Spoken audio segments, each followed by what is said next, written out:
público estável. Esta audiência pública será realizada em caráter interativo, com a possibilidade de participação popular. Por isso, as pessoas que tenham interesse em participar com comentários ou perguntas, pode fazê-lo por meio do portal e-Cidadania. Link www.senado.leg.br/e-Cidadania e do Alô Senado através do número 0800 61 22 11. Nós teremos dois momentos na nossa audiência. O primeiro momento vai ser o lançamento do livro O Complô, com o sistema financeiro e seus agentes políticos, como sequestraram a economia brasileira. O autor é o sempre deputado federal constituinte Hermes Anetti, a quem eu convido para a mesa.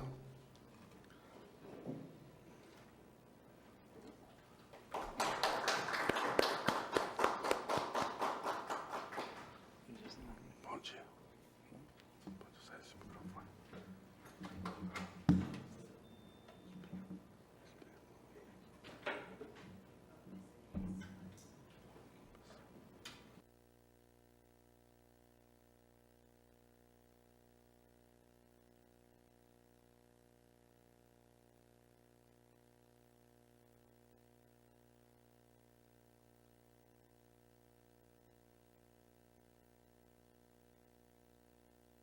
Nós vamos ter, já estão nossos convidados aqui presentes, o debate sobre a questão do servidor público, né, que está sendo tão atacado aí, além de congelarem os seus salários, querem quebrar a estabilidade, e a Previdência e a propaganda do governo, né? Hoje bate em servidor público 24 horas por dia. Quando a máquina do governo, para manter a máquina andando, se não fosse o servidor público, a máquina pararia, né? Mas bate no servidor, as propagandas chegam a ser covardia, né? Que são propagandas na televisão, dizendo que a reforma da Previdência tem que ser feita e o culpado é o servidor. Atacam diretamente. Diz que é o que mais ganha, que menos trabalha e mais cedo se aposenta. E não conta que vocês vão falar naturalmente aqui a verdadeira história do servidor, né? Que a lei já mudou, ou ele se aposenta com o teto do regime geral da Previdência, né? E a fórmula 85-95 é aplicada para os dois, tanto para o servidor como o trabalhador do regime geral. Eles omitem os fatos e não dizem ainda que o servidor paga durante toda a vida, né? O servidor paga, depois de aposentado, ele continua pagando, é o único que continua pagando. Então, para mim é desonesto. Que bom que, por iniciativa de uma série de entidades, eu não vou citar uma, as outras vão sentir que eu não citei, foi suspensa aquela propaganda mentirosa. Claro que fica, como é que chama? A guerra de liminares, né? Depois já me disseram que caiu, mas já estão entrando com outras. Porque, de fato, a propaganda é inverídica, é desonesta, falta com a verdade, como esse governo mente todos os dias, né? Agora eu falo. Vamos à segunda parte, então, dos nossos trabalhos. Vamos convidar para a primeira mesa o Antônio Pereira Barbosa, diretor de Assuntos Parlamentares da FEBRAFIT. Seja bem-vindo. Edson Carneiro o Índio, secretário-geral da Intersindical Central da Classe Trabalhadora.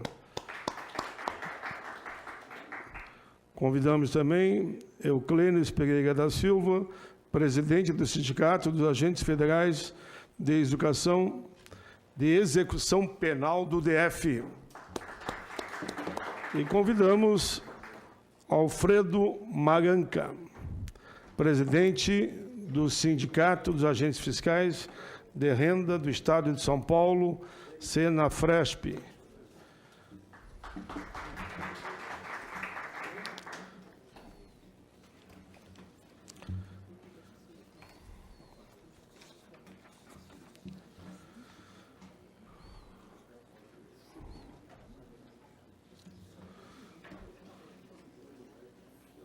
Antes de iniciar o nosso debate, que aqui naturalmente é importante, principalmente você que preside, é secretário-geral, mas para nós é a figura do presidente, né?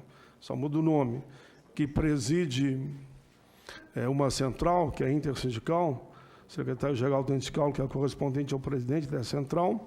Seria bom que logo na abertura, como havíamos, o compromisso era coletivo de todos nós, né?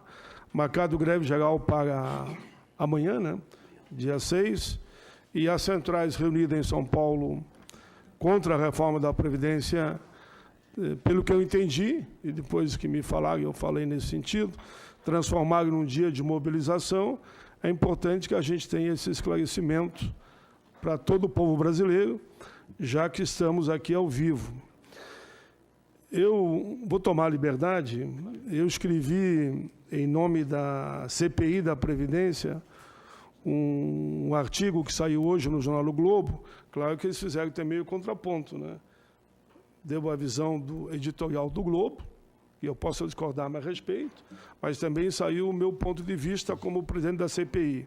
Como é um artigo curto, eu vou ler aqui já mostrando a importância da mobilização e da greve geral contra esta dita reforma, que o mais correto é falar o desmonte da Previdência para entregar outra vez a NET para a especulação financeira. O título do artigo que saiu hoje, CPI da Previdência, ousadia e verdade. A CPI da Previdência mostrou que o sistema tem superávit e que, portanto, essa reforma é desnecessária. Eu assino o artigo como presidente dessa CPI. A CPI da Previdência constatou que o sistema é superavitário. O relatório aprovado por unanimidade, que eu faço um destaque, inclusive pelos senadores da base do governo, inclusive pelo líder do governo que estava lá e também concordou com o resultado final e votou, foi unanimidade, teve um voto contra, destrói os discursos de que ela é deficitária e que em pouco tempo não haverá dinheiro para pagar as aposentadorias. Portanto, a dita reforma é desnecessária. Entre 2000 e 2015, aí vem a história dos trilhões, Anete, que eles não gostam que a gente fale. Entre 2000 e 2015, o superávit foi de 821 bilhões. Atualizado pela Selic, seria hoje quanto? 2,1 trilhões. Onde foi pagar o dinheiro? O gato comeu. Eu não está escrito aqui, eu estou comentando só. Nos últimos 20 anos, devido a desvios, sonegação e dívidas não pagas, deixaram de entrar nos cofres mais de 3 trilhões. A desvinculação da receita da União, a tal de DRU, é outra forma de retirar dinheiro. Entre 2000 e 2015, foram 614 bilhões. Atualizado, esse valor daria hoje 1,4 trilhão de novo. No ano passado, o percentual aumentou. Este governo que está aí, ilegítimo, saiu de 20% para 30%. Então, calcule o que vai dar daqui a mais um ano, mais alguns anos, aumentando assim o dinheiro acumulado que não foi recebido.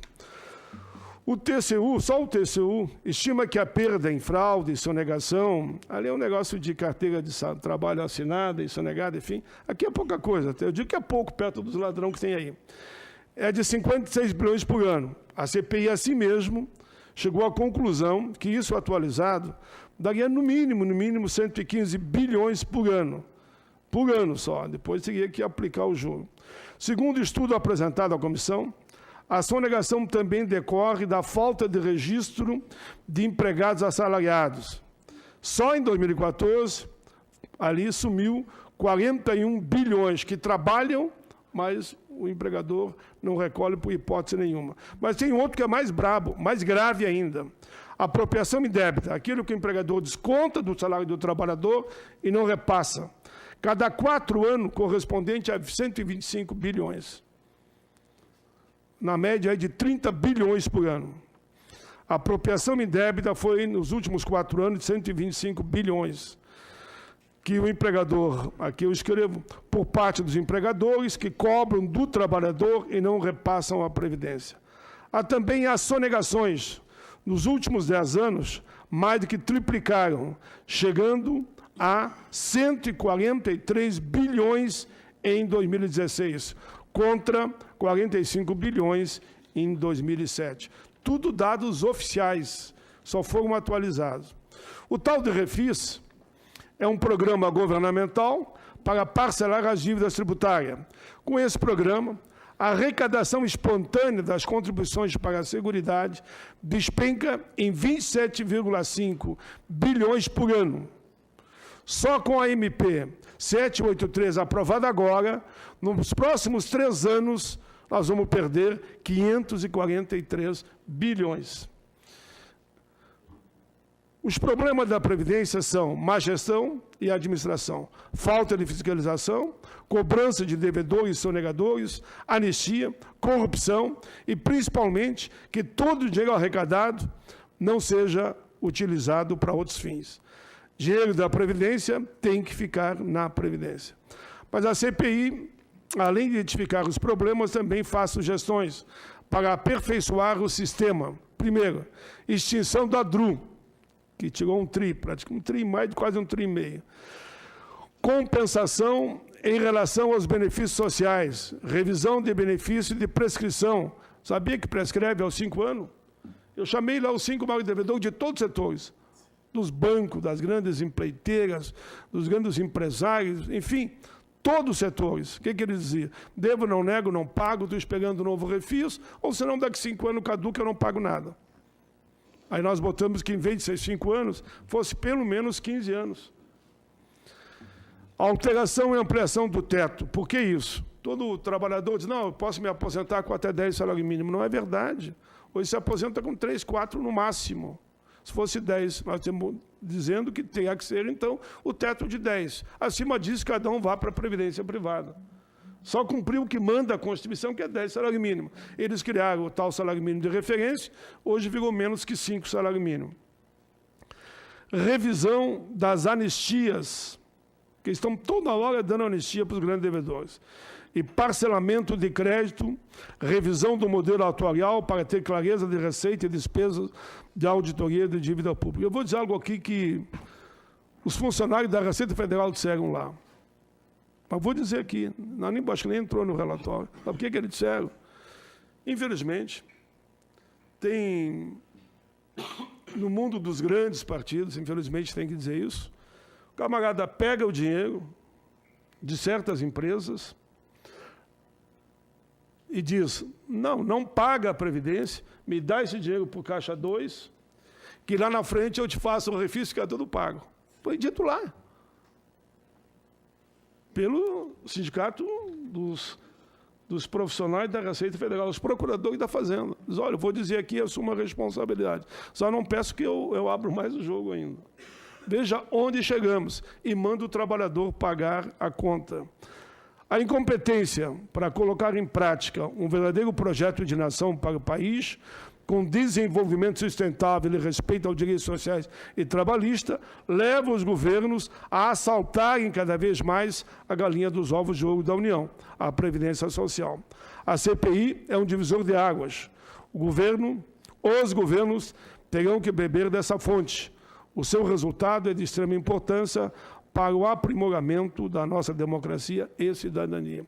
Se passarem essa reforma, mesmo essa meia sola que eles dizem que é, mas as maldades principais estão lá, todos nós sabemos, pode escrever o que eu estou dizendo hoje.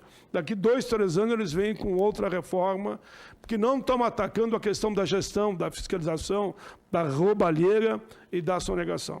Então eu faço a abertura dos trabalhos, lendo somente esse artigo, para que fique registrado nos anais da casa. Daqui a alguns anos nós vamos lembrar disso outra vez. Vamos agora voltar ao tema que é o motivo dessa audiência pública. Eu, ao plenário, vou chamar de imediato a segunda mesa.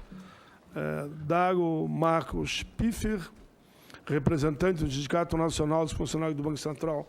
Sinal, o Dago tem sempre colaborado muito aqui com nós outros para o bom debate. Obrigado, senador. Valeu, amigão. Muito bom. Obrigado.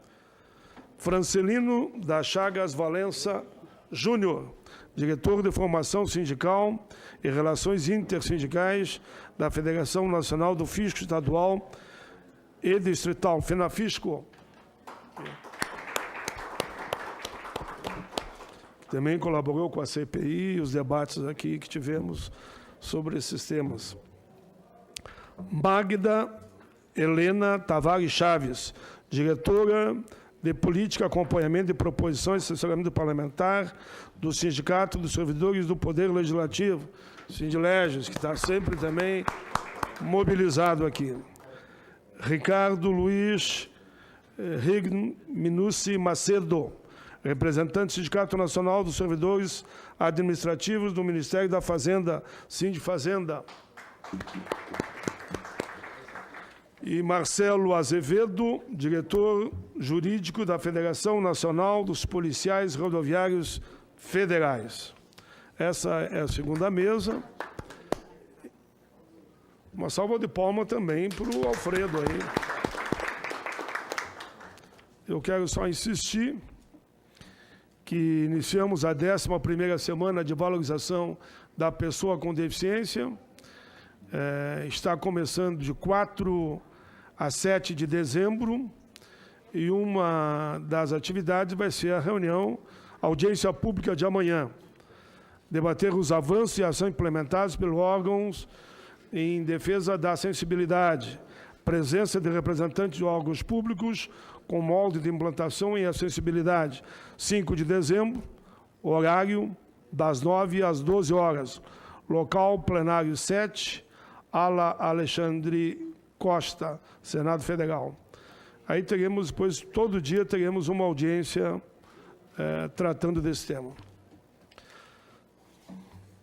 Vamos em frente. Francelino da Chagas Valença Júnior, diretor de Formação Sindical e Relações Intersindicais da Federação Nacional do Fisco Estadual e Distrital, FENAFISCO. Bom dia.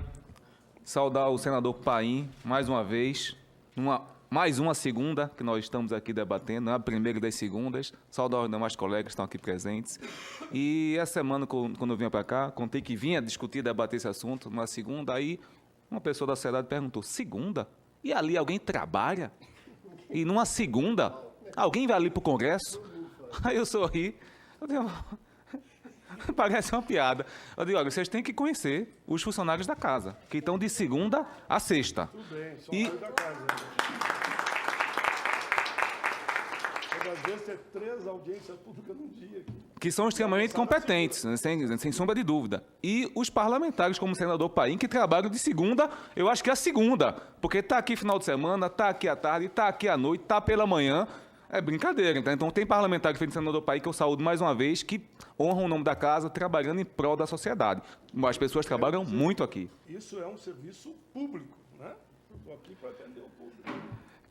Queria aproveitar e pedir licença, que eu gosto de ir para a tela, né, para mostrar à sociedade o que é que está acontecendo.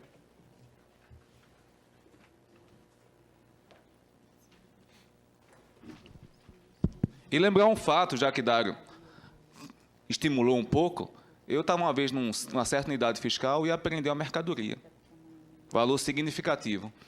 E ligou alguém se identificando como assessor de um tal deputado, que eu não vou citar o nome do deputado, muito menos o partido, pedindo que a gente liberasse mercadoria, porque o deputado cometeu, assim, não tinha nada a ver, uma besteira daquela. O que é isso?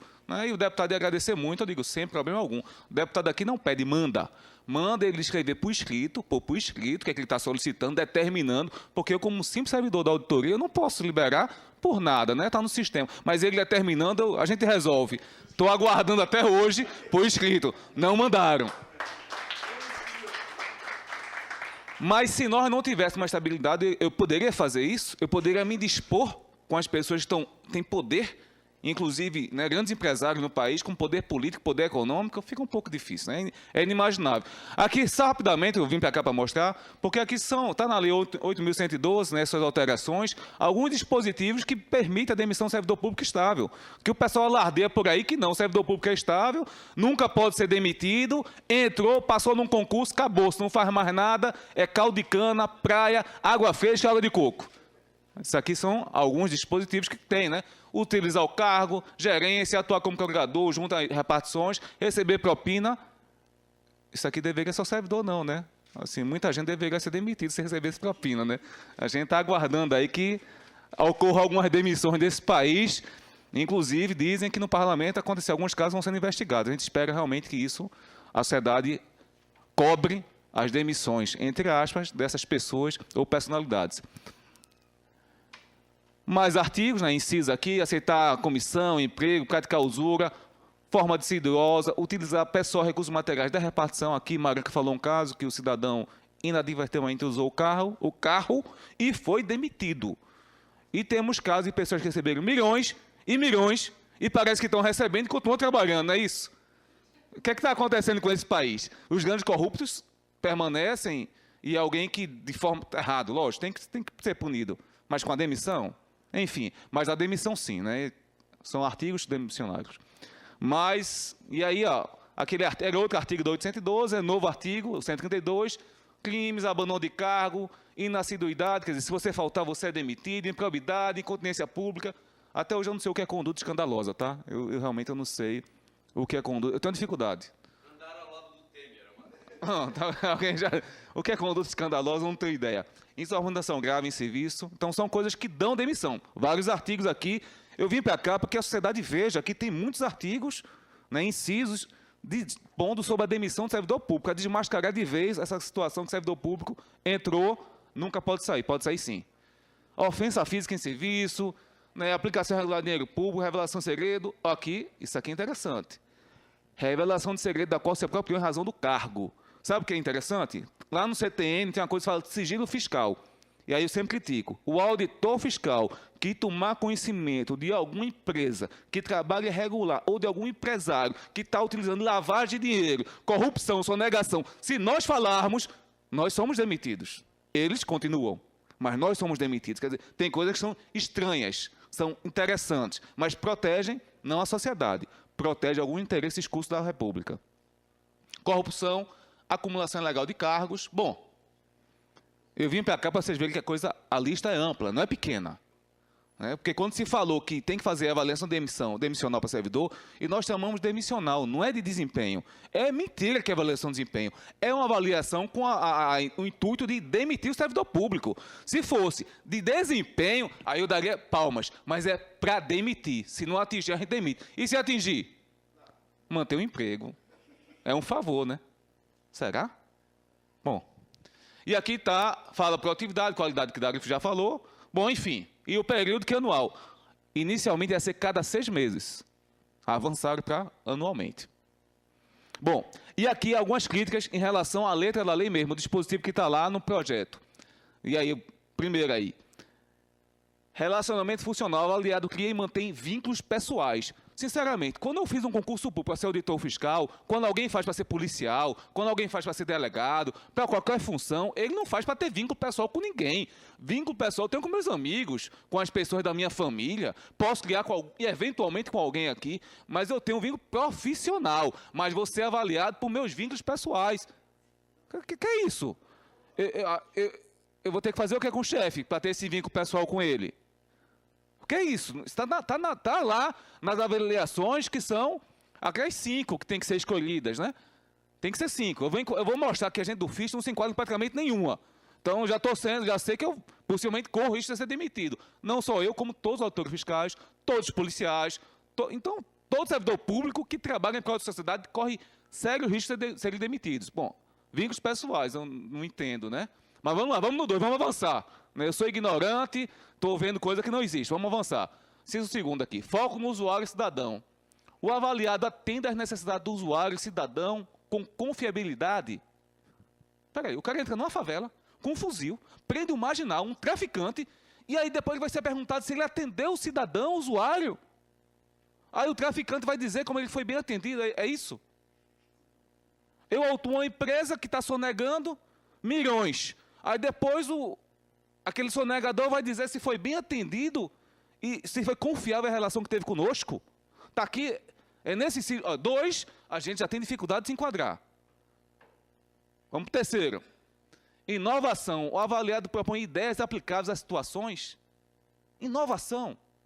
Como é que o agente do fisco pode inovar? Como é que o servidor público pode inovar? Ele trabalha na letra da lei, conforme a lei. Direito administrativo, ele não pode fazer o que está fora, ele tem que fazer o que está previsto, disposto. Não dá para inovar. Quando a gente vê coisa irregular, a gente tem que autuar, não inovar. Inovar é outra coisa, tá? Não cabe a servidor público. Não cabe a ninguém que defenda a República. Essas inovações que a gente está vendo modernas, que eu não quero citar alguns nomes, é outra coisa. Então, os 3 primeiros, a gente não consegue se enquadrar. Não dá para se enquadrar. Vamos avançar. Não, deve ter coisa melhor. O 4 aqui, capacidade de iniciativa. O avaliado busca ou propõe soluções e age em tempo oportuno, antecipando as designações da chefia. Interessante isso. Vamos avançar. O fisco hoje só trabalha com ordem de serviço para fiscalizar a chefia, que muitas vezes, em alguns locais, não são pessoas da carreira, são colocadas, né, pela política, não a boa política, mas uma política às vezes que não é tão boa e positiva assim, e às vezes são representantes de grupos e setores, eles é que vão dizer para onde a gente vai, quem nós iremos fiscalizar. E aí a gente inova como? Vamos lá, a gente descobre que tem empresa sonegando. Se a gente chegar lá, inovar e começar e autuar ou iniciar a fiscalização, estaremos demitidos. Então, como é que a gente vai inovar? É a 4ª, né? 4ª, não conseguimos atender. Já estou aqui, não dá para atender. Vamos para o 5º. Responsabilidade. Né? Isso aí, ponto. Não é possível, né? O avaliar ter responsabilidade, atender as ações, as normas, aqui sim. Aqui cabe a gente atender sim, porque são normas, é o que a gente faz no dia a dia. Vamos mais outro. Solução de problemas. O avaliado propõe soluções consistentes para os problemas enfrentados. É a letra da lei. Tem que seguir a lei. Não tem que inventar. Não cabe inventar. Aliás, o problema de corrupção que a gente tem nesse país é porque algumas pessoas estão inventando. Não estão seguindo a lei. Se seguisse a norma, não haveria corrupção. Haveria uma sociedade moderna, avançada. Essas inovações que a gente vê por fora é que são estranhas. Não cabe ao servidor público. Tomada de decisão. Tempo hábil, solução mais adequada entre possíveis alternativas. Qual a possível alternativa de um policial que pega um cidadão não, um criminoso cometendo um estupro? Qual é a alternativa que ele tem? E depois vai ter o possível... Qual? Eu fico sem entender. Eu estou trazendo a realidade porque é inimaginável ter colocado isso aqui. Marianca, você que é auditor lá de São Paulo, fiscal de renda lá, como chama, qual é a alternativa quando pega um sonegador? É só autor. Tem outra? Como é que a gente vai ter outra alternativa? Veja, está na proposta. É surreal isso, mas está escrito. Está sendo debatido aqui no Senado. Tanto que o senador puxou para discussões.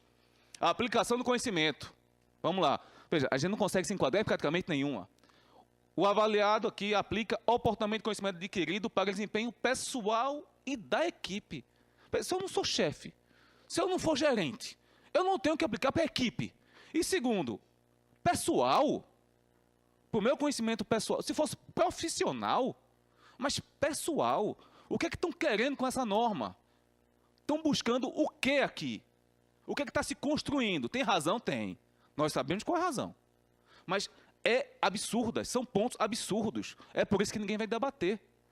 Se o senhor marcar amanhã, eu virei. Se o senhor marcar à noite, eu estarei aqui. Se marcar sábado, domingo, nós estaremos aqui. Não só eu, como todos os colegas para debater. Eu queria ver o governo debater e defender isso. 9, compartilhamento de conhecimento. O avaliado compartilha conhecimento em que possa ser relevante. Quer dizer, eu estou sob a égide do sigilo fiscal, todos os auditores fiscais. Os policiais investigam. Como é que a gente vai compartilhar esse conhecimento? Se eu compartilhar, eu sou demitido. Mas está lá, tem que compartilhar. Então a gente já não vai atingir. Não tem como. 10, compromissos institucionais, o avaliado demonstra senso de responsabilidade, profissionalismo, tudo subjetivo, né? Tudo subjetivo, nada objetivo. 11, ao desenvolvimento. O avaliado investe na aprendizagem contínua, aprimorando seus conhecimentos, habilidades, atitudes e comportamento. Quer dizer, o meu comportamento, minha habilidade dos servidores públicos, quer dizer, os nossos comportamentos têm que ser aprimorados. Meu comportamento? Espera aí, se fosse... Por quê? Como é? O comportamento de uma mulher tem que ser qual? Um do homem, qual é? A roupa, o vestimento, a forma de falar? É o que tem que ser aprimorado? Da demissão, se não aprimorar. Maranca, Juraci, aprimora o conhecimento de vocês aqui, viu, pessoal? Essa gravata não está combinando, comportamento, forma de sentar. Feedback. Avaliado de feedback recebido para aprimorar o próprio desenvolvimento pessoal.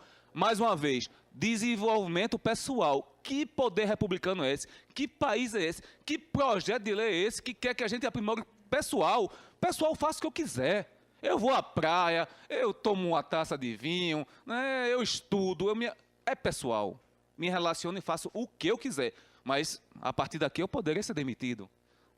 Ainda bem que eu não tenho um Facebook, viu? Ainda bem. Então, quem tiver, está correndo mais risco aí. Bom, desde as consequências aqui, também uma coisa que eu chamo muita atenção é que os elogios e as reclamações formalmente registradas pelo público também podem entrar, né, num documento que pode ensejar a demissão. E aí, mais uma vez, eu fico preocupado com as carreiras que têm poder de polícia. Todas elas desagradam a quem investigam, desagradam a quem prende. E eu duvido que alguém que autuei fale bem de mim até hoje. Eu quero, se tiver alguém assistindo que autuei, que vai falar bem de mim, por favor, mande um e-mail que eu vou ficar muito feliz, que vai ser uma novidade, né? Então, não tem como ser bem avaliado. Bem avaliado justamente, quem tem poder de polícia é bem avaliado pelo cidadão que foi punido, aí sim. Aí é que tem algo errado. Porque quem pune, quem prende, quem autua, né, não tem como ser agraciado por alguém que cometeu uma infração. É sim, pelas pessoas que andam na lei, pelo cidadão de bem, pelas pessoas honestas. Esses agradecem sim. E, finalizando já, a forma que não vai ser enquadrada, N nas duas avaliações e P, quer dizer, em vários pontos ali a gente vai atender de forma alguma. De forma alguma.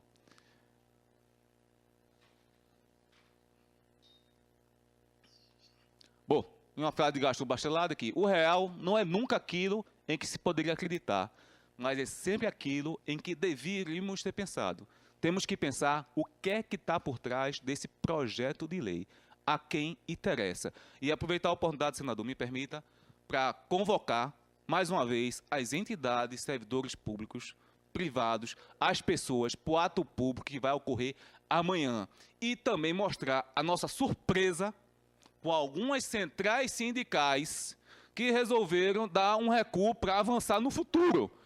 Que futuro é esse? Porque a coisa está acontecendo neste momento. A energia tem que ser agora. Temos 15 dias para vencer esse round contra essa reforma da Previdência. Senador, muito obrigado. Mais uma vez, Fernando Ficha agradece.